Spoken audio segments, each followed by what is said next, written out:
I'm Mary. I have a husband and two beautiful children, You can't get me. Michael and Maria, and they mean the world to me. Every single room in this house is just full of stuff. There's a very small, narrow space to walk down into the kitchen. There's a couple little places where the kids can eat on the kitchen table. They play on the little section of floor in the living room. They make a space. All four of us sleep in the same bed. Our stove doesn't work, and our washing machine doesn't work. And I'm lucky enough to have my mother next door. I use her oven when I need to bake, and I use her washing machine to do laundry.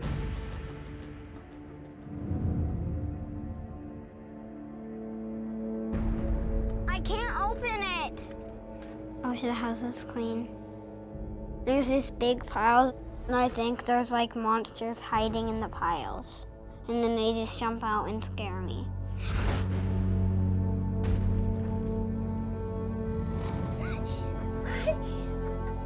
I'm Mike, and Mary is my wife.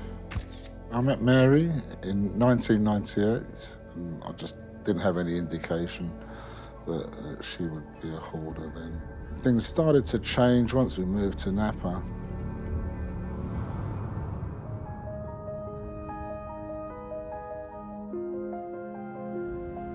My grandmother and I were very, very close, and losing her was probably one of the most traumatic things in my entire life. After she passed away, that's when I started to lose control. Mary pretty much filled up the house straight away, and then came the children. That's when the hoarding really escalated. She couldn't let go of the children's stuff, even though they'd grown out of it. I just feel like when I get rid of one of their things, I'm losing a little bit of them somehow. Every single thing that they've ever owned is still in this house.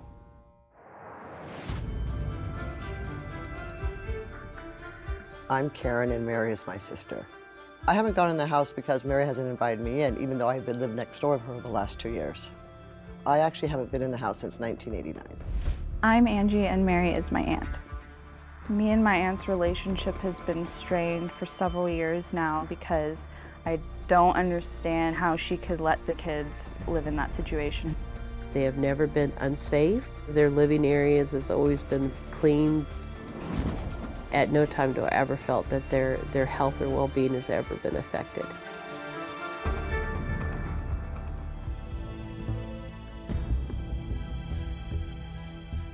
There needs to be tough love shown. If Mary can't clean up the house, then we're all together as a family going to be willing to call CPS.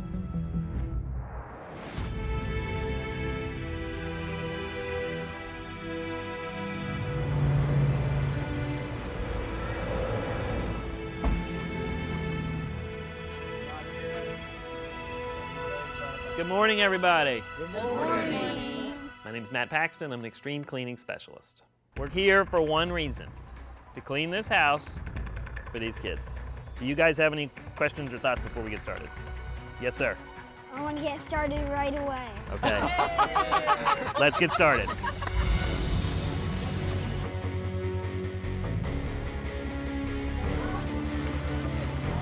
I think this should probably be throwaway.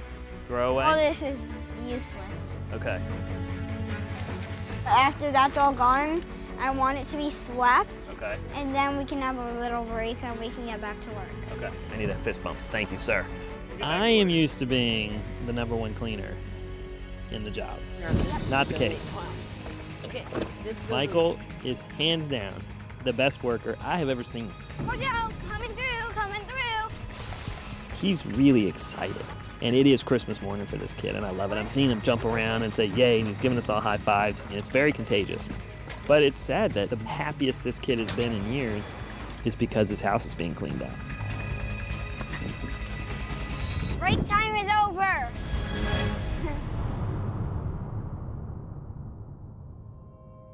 I just can't believe the amount of new stuff that is still here in the boxes. And look at this, she has more packages here. Look at that. Now now that we're in the house, we're seeing tons and tons and tons of boxes of things she hasn't even opened yet. Consumption is a serious addiction for her. When UPS boxes show up when my crew is here, that is just like someone taking heroin during an AA meeting. There's a lot of financial behaviors that are alarming. I can clean the house all day long. If we don't address what's behind this right away, this house fills back up before I get home. Do you see yourself as a good mom? I am Dr. Michael Tompkins. I'm a licensed psychologist, and I specialize in the treatment of hoarding disorder. I think I'm a great mom, actually. So why do you have to prove it? By buying stuff. Do the kids have a college fund? Nope. Rainy day fund? Nope. No rainy day fund. This is not sustainable, and you are squandering the future of your children. We're their last chance. They will absolutely lose these wonderful kids if they do not stop the consumption.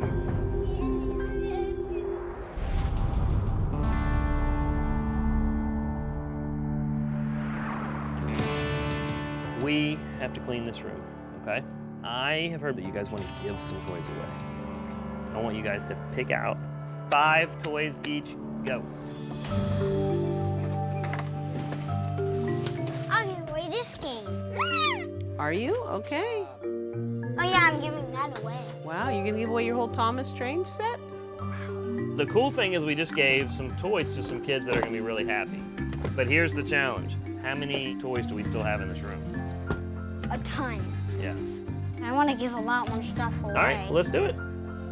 This is not that hard, really, actually.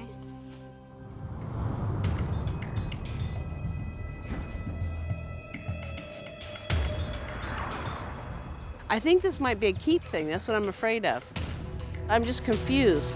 Twinkle Dee, Minimith, and then these are like, this is that one she sleeps with? Oh. But they got a whole box of animals. So, I mean, how many do you keep? Well done, Mike. Well done. Mary, that's it. Yeah? Mike doesn't like conflict, and he has been pushed back into this very passive role. But it's absolutely essential that Mary give away some control. Because this is not working, we've got to move faster. I wouldn't look anymore. Can I pick one out for me?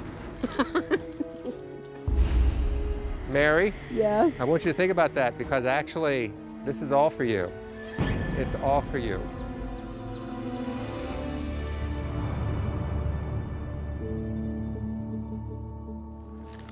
So, honey, we're pretty much out of time. No more sorting. Everything now has got to go. What are you talking about, though, honey? We're almost done out here. No, they've got 3 hours tomorrow to get the rest of the stuff out of the house. Otherwise, we're in a situation of the doctor having to report us. Okay.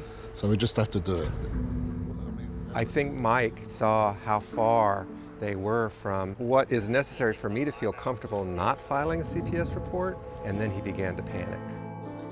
I know I've been passive for many years, but it's got to be done. I'm not going to lose the kids, whatever happens.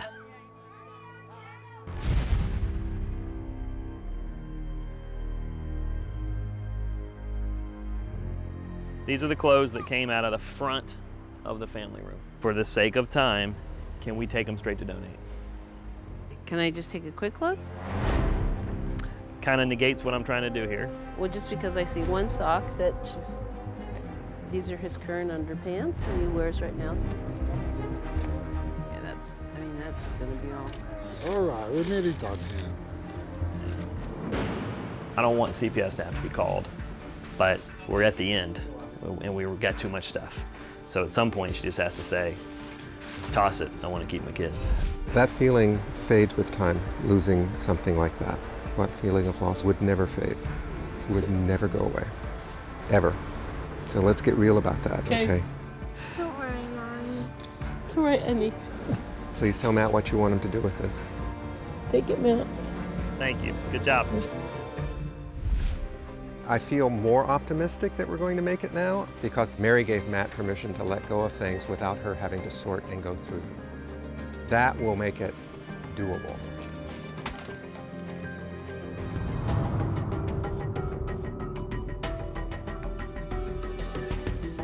Extreme sense of urgency is what I feel.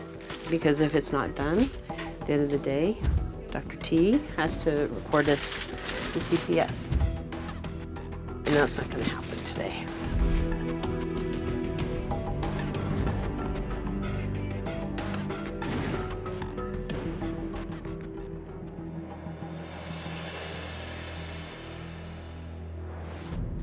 All right, go for it, guys. Oh my God. This is beyond believable. I feel relief because now when I look at this house, I do not think it's necessary for me to call CPS. Congratulations. Thank you so much. These kids have access from both the front and back doors. They have a clean bathroom. They have a sanitary kitchen. They have a bedroom with beds of their own. And they have an uncluttered and clean family area.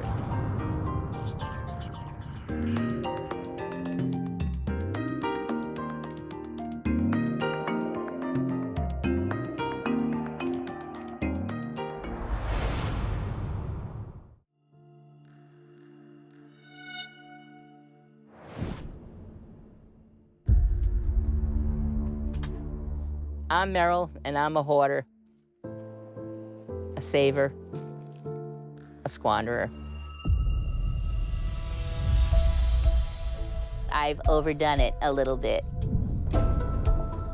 Now it's overtaking my life. I'm Kevin. I'm Mel's husband.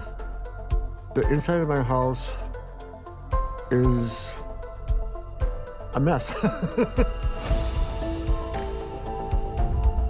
I've tried to clean it up a couple of times, and I got more flack than I wanted to deal with. So I just basically, okay. Some people would say, how can you deal with her? I love her, I really do, and I want to spend the rest of my life with her. But she has to throw stuff out. There's no ifs or buts about it. She has to throw stuff out. I woke up one morning to reality and said, I better get some help in here. It didn't hurt that we had some people asking us to get rid of the hoard as well.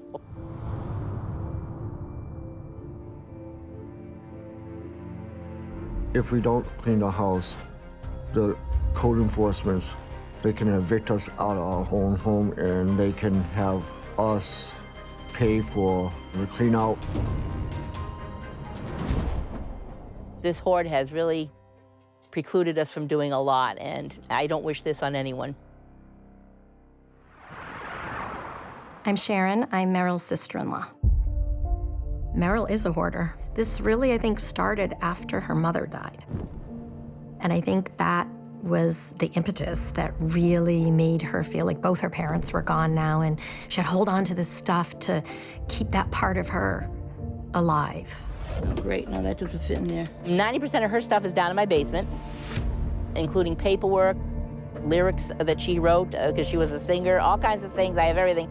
And I will admit, I'll be the first to admit, I could not bear to part with many of those things. Even her hair curlers, I would smell them and smell like her. And I didn't want to get rid of them.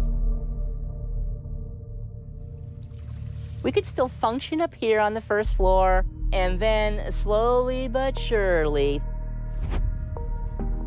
I have lymphedema.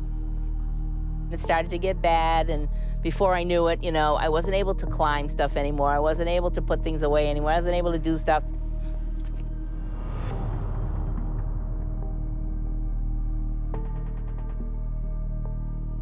In 2008, I needed to sit every, 15 minutes every 2 hours. And the trial court said, nah, you have to be in totally good health to do this job. So, bye.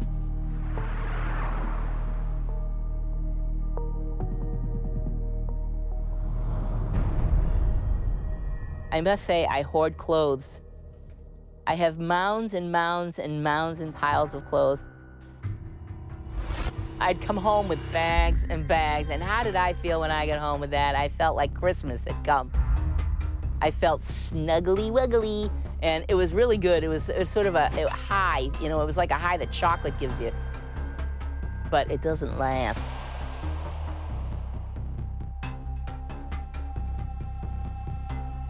$100,000. That's not including the mortgage on the house. and a second mortgage on the house. We live paycheck to paycheck. If I was out of work for 2 weeks, we would just be like a funnel, just going straight down the tubes. Over the years, my husband and I tried to step in and help them out financially, a considerable amount of money at different points. The second mortgage, lovely. Oh, and it's late. And, it sort of became where we realized it was not helping their situation. It wasn't changing it.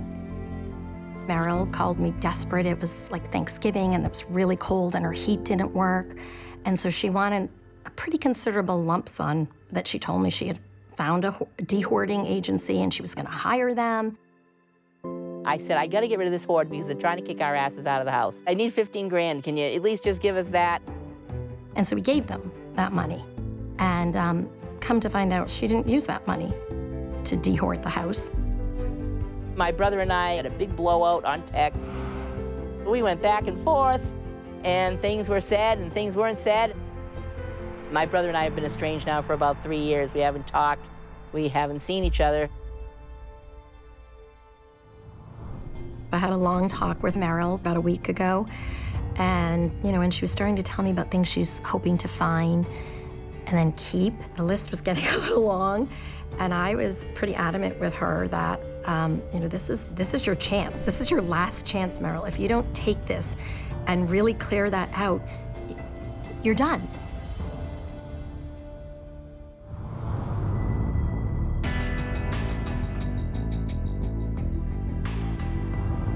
Good morning, everyone. Good morning. I'm Corey Chalmers, an extreme cleaner that specializes in biohazard and hoarding. Meryl, how you doing so far? I'm still upright. That's good. Little anxious, little excited. Good. That's to be expected. If you weren't, I would say something's wrong. Our goal is not to get rid of everything. Right. It's to get rid of all of the extraneous stuff that is making your house unlivable.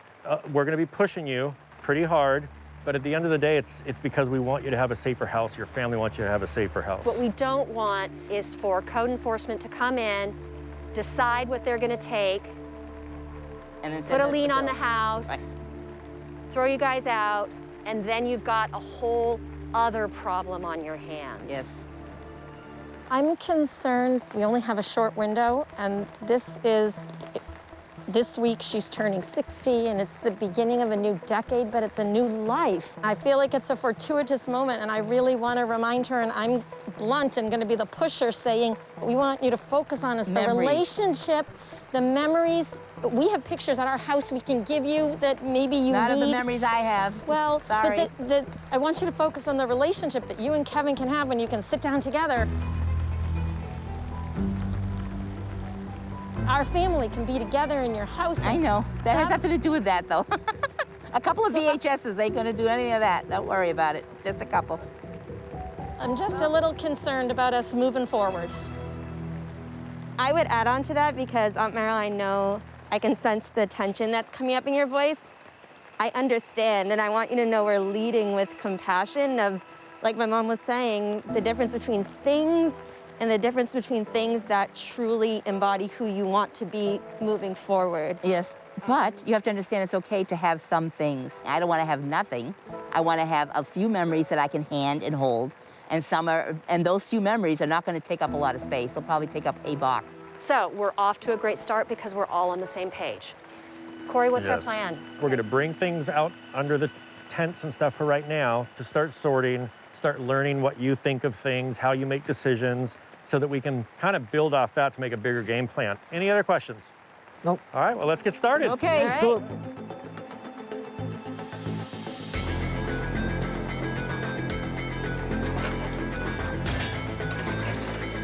What's the percentage that you and Dr. Zazio talked about earlier? A very large percent. Uh-huh. Very high, like 96-ish, 7-ish. 90, yeah. Okay. You picked the middle number, 95 to 97, but I'm happy with 96. Okay. So think about that. 96 out of 100 items that are going to come across this table, you need to say, Get rid let of go. it. Yes. My husband says yes.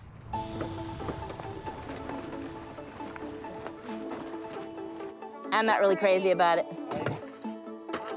Okay. Okay. That we can get rid of. Oh, perfect. Trash. What are you doing with this?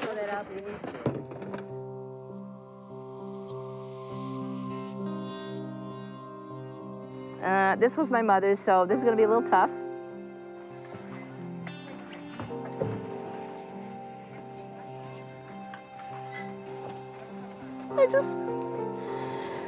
I don't need it. I just want to say goodbye, that's all.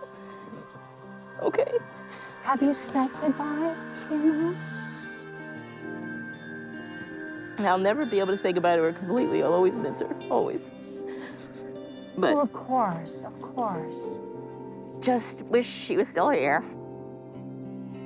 We know that there are a lot of Meryl's mom's items in the home. So there's a lot more to come. There are going to be some difficult decisions to make. I'm really worried the process may slow down. If this is something that you feel connects you to her, it's okay to keep it. You're doing really good. Isn't she doing good? Okay. Yes. All right. Okay, I'm glad you took a moment, and I'm glad that you could get real with this. I'm glad and feel what you needed to feel. Yep, I'm good.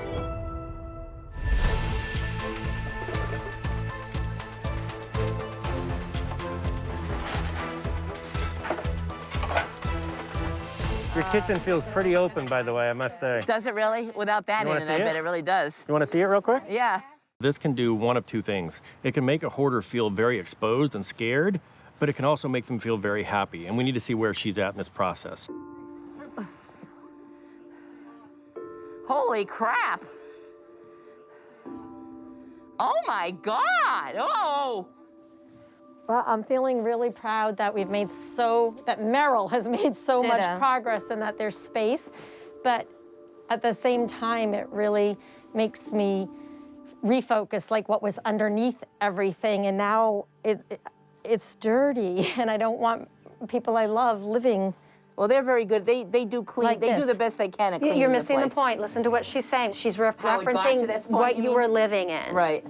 I'm very uncomfortable being in here by the dirt, and I don't want you living that way. I know you So don't. I want you to live in a clean place, because you deserve that. I know I should. You're right. I am very proud of my wife, what she did today. I'm just seeing what the repercussions is tonight when everything settles in her mind and see what tomorrow brings. If she's the same high-spirited person as she was today, I'm hoping or praying that she is.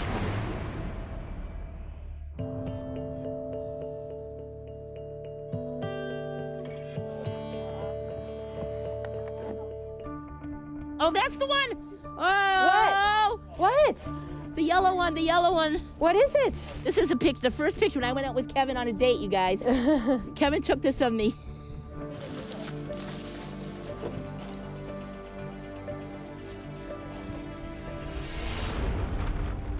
You guys, let's stop. She's having a hard time breathing, so let's not kick up any more dust. Unfortunately, keeping Meryl in the middle of everything where she feels like she's in more control ended up being a detriment because she breathed in a lot of the dust that we were kicking up and she started to have a hard time breathing. Yep. How do we do that then? So we had to take a break, get our set medic on it, and give her some oxygen. Tomorrow, we're gonna have to be a little more careful. So we're gonna check in with her first thing and see how she's feeling. We have to be very mindful that she is in poor health.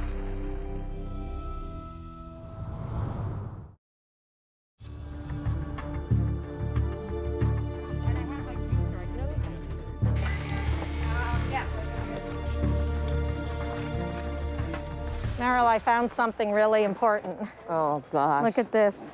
Whose is that? Oh, my God. It's your dad's. That we don't want underneath piles of junk, right? He served our country. So I'm glad I found that one. That one's important. It is very important. What does this mean to you, Meryl? My poor dad. He died so young, at 48. He never got to enjoy his grandchildren, never got to enjoy anything, but I'm so glad that we have this is at least something, you know. Yep. This is very nice because I forgot, that's right, Daddy, yeah, Daddy served all right. Yes, he did. Yeah. Wow.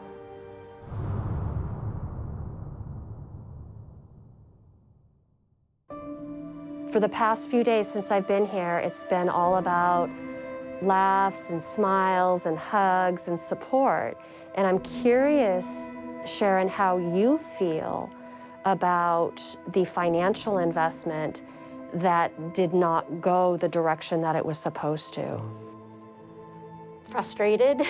And I was shocked when I pulled out the folder and it was 2.5 years that we paid their mortgage, and then we finally said, enough is enough. Yeah. You were given money that was going to the cleanup. What about that piece? She gave us a big check. She gave us a $12,000 check or whatever it was. She did. We intended to use it just for that. And then they were saying it was going to cost even beyond that. And I said, oh my God, you know, so. $12,000 to filling up your house. Yeah, but it was already full at that point. It wasn't really, we didn't spend it on any more hoarding stuff. Sharon, I'm watching your body language and I can actually hear your breathing get harder. Yeah. And I can see you getting really tense. I'm getting uncomfortable talking about all this and I'd like to stop. Sharon wants to fix things. She doesn't want to dwell on things and she just wants to move on once they're fixed. Emotionally, there was a lot going on for her. I still don't think she really, you know, gets the message. There is an excuse for everything.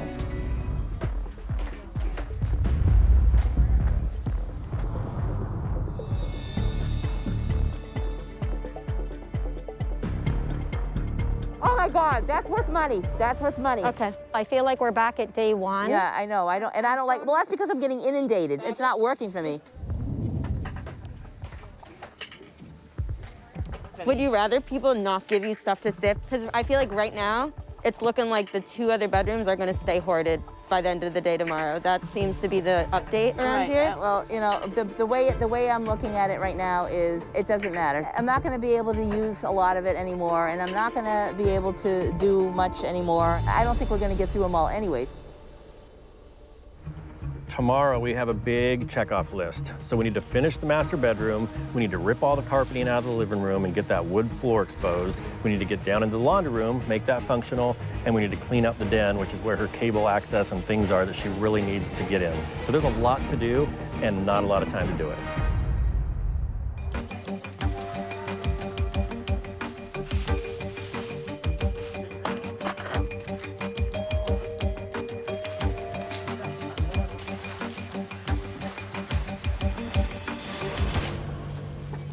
So, first time ever in 21 years have I seen and heard of somebody in the middle of the night get up and box things up and throw them in the dumpster. Yes, I did. So that is quite impressive. Yeah. Okay? Never have I heard of anybody actually initiate, which is such a good sign because when we leave, that's what you're going to have to continue to do depending on what's left over. Yep, okay? I know. So we're ready to move forward. Okay. I say we get at it. Yes. Okay? Let's do it. Let's go.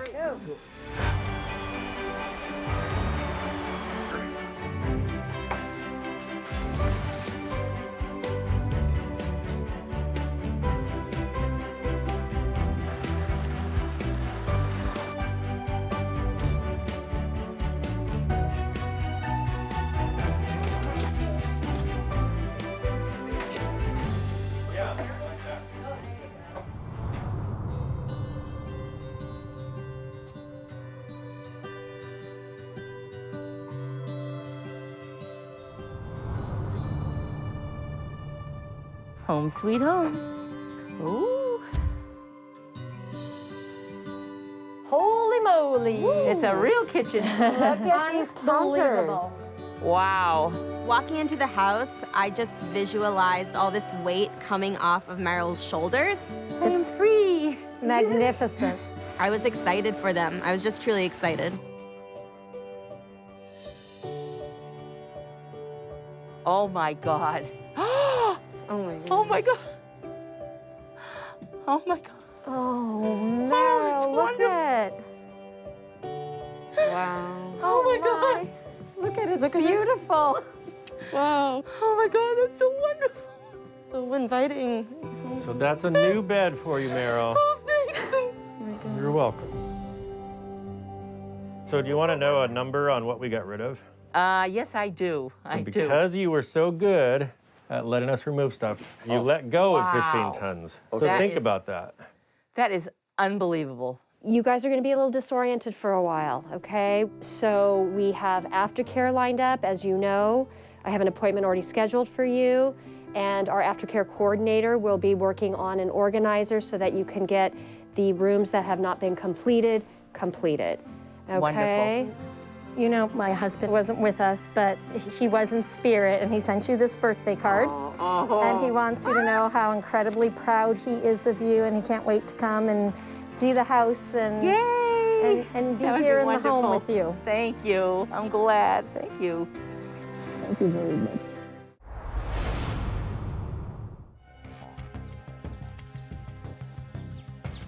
My name is Richard. I'm a very loving man, and I collect rubbish.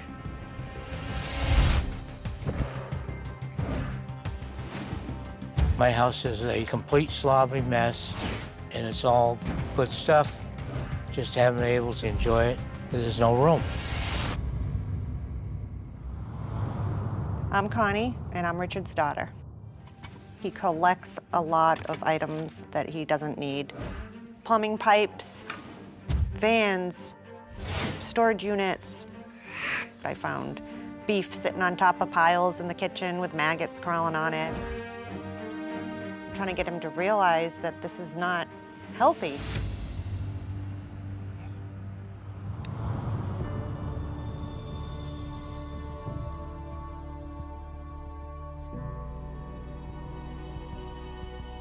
If he were to lose his house and all his stuff, he will feel like he has nothing left, and I feel helpless. I don't know what he's gonna do. I have no idea.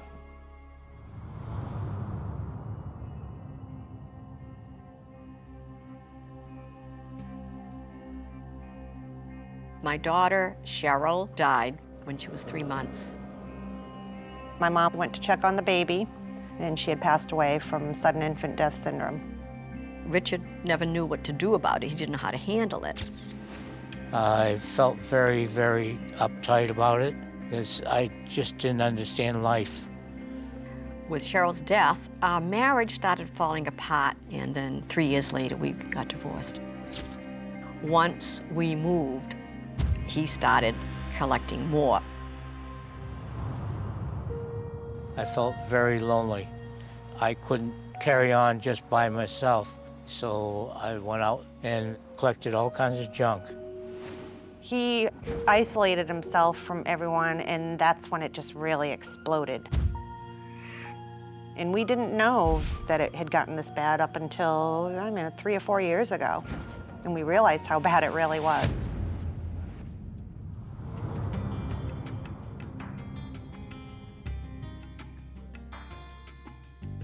All right, good morning, everybody. Morning. Good morning.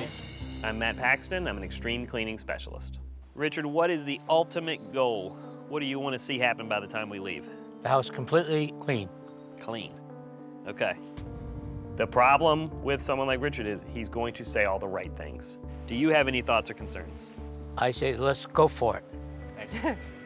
I'm Dr. David Tolan. I'm a clinical psychologist who specializes in the treatment of hoarding disorder. Here's the really tricky thing about cleanouts. If all you do is clean a person's house out, you're not really addressing the problem.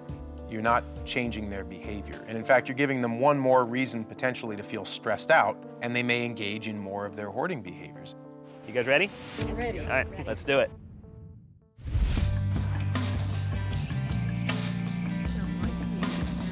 All right, so this is trash, right? Right. That's an old hose, actually. Yeah, no good. So what do I do with it? Trash. All right, these lobster plates? Trash. Everything in here is trash? Richard's doing great. He's actually doing better than most. Okay. In the 20 minutes we've been working, you've already let go more than I thought you were going to today. I'm gonna be honest. All right, so this is what you've actually let go so far. What do you think? Well, it makes me feel better because I feel that everything that's crap is gone. But I want you to feel good in what you're doing. Oh, I am. You ready for us to fill the rest of this dumpster? Yes, I am, sir. Thank you. And more. All right, it's good. I like it.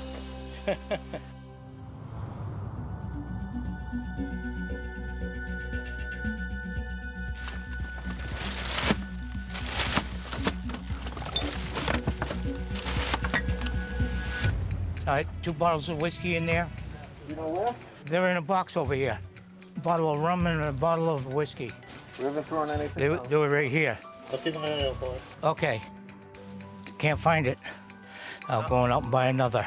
Now, I'd be lying if I didn't say I recommend against that, given your medications. Richard should not be drinking, and he's taking medication that interacts very badly with alcohol. It is your choice. Yep, and I'm gonna get them. When I pay for something, I want it. You could gift it to someone if you know. Yeah, I could. Yeah. Guess what? What? I'm not going to. Okay. That's my prerogative, my choice, and my attitude. Yep. Sorry. Well, you're getting very irritated at Connie Well, just because Damn it all to hell. Leave me alone, please. You can see he wants to argue with you Oh, about yeah, he this. does. He wants to get into it with you. Oh, yeah. He's almost daring you. He has technically the right to drink alcohol, but he shouldn't. Right. And I think one of the things is we're going to need to start talking about maybe an alcohol intervention for your dad as Right. well. Okay. Okay. I'm worried about your safety. Okay. And I'm worried about your mental health. Okay. Richard's taking medications that interact very badly with alcohol. How often do you drink? Almost every 20 minutes. Seems like a lot of alcohol, doesn't it? Hmm. Do you think you have a drinking problem? Nope. Has drinking ever caused a problem for you? Nope. He becomes so defensive that he's simply not going to listen to it. Richard. Yep. Before you jump up and bolt, can you tell me what you're thinking about? Nope. Can't do it. Why can't you? Because I'm sick. Sick in what way? In my head. Meaning mental illness? Mm-hmm. I'm increasingly worried about his mental health. As a licensed psychologist, I'm required to do what it takes to get this man safe. When I see an older gentleman who is living like this and clearly having difficulty caring for himself, I'm required by law in this state to call Elder Protective Services. In this case, I think it's a very good idea.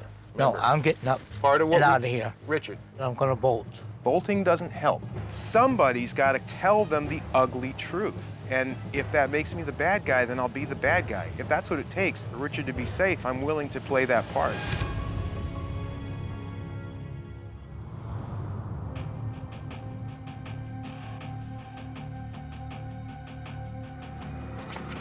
This is just my job as protective services.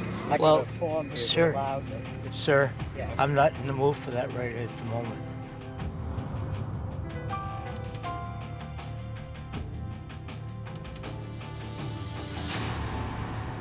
All right, come on in. Make it tight here. Near the end of the day, we realized how bad the house really was. And I said, you know what, I gotta let Connie and the family know. I'm bringing you in here to prepare you for the reality. This is a bad, dangerous home. All that mold, different colors, white, green, black. It's all extremely dangerous. The house itself is destroyed, to be honest. All the ceiling has to come out, all the walls have to come out, all this wood has to be removed. Condition of the house is absolutely devastating. We did not expect what we saw. The smell was overwhelming. Our eyes were burning, our throats hurt. I feel like I'm gonna puke.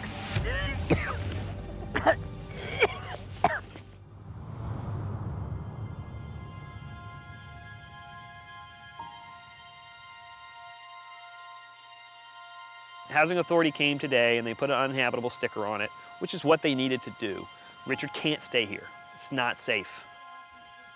It was obvious our dad couldn't live in that house the way it was. And it was a huge disappointment because our goal was to get him back in that house, and now what? Where does he go?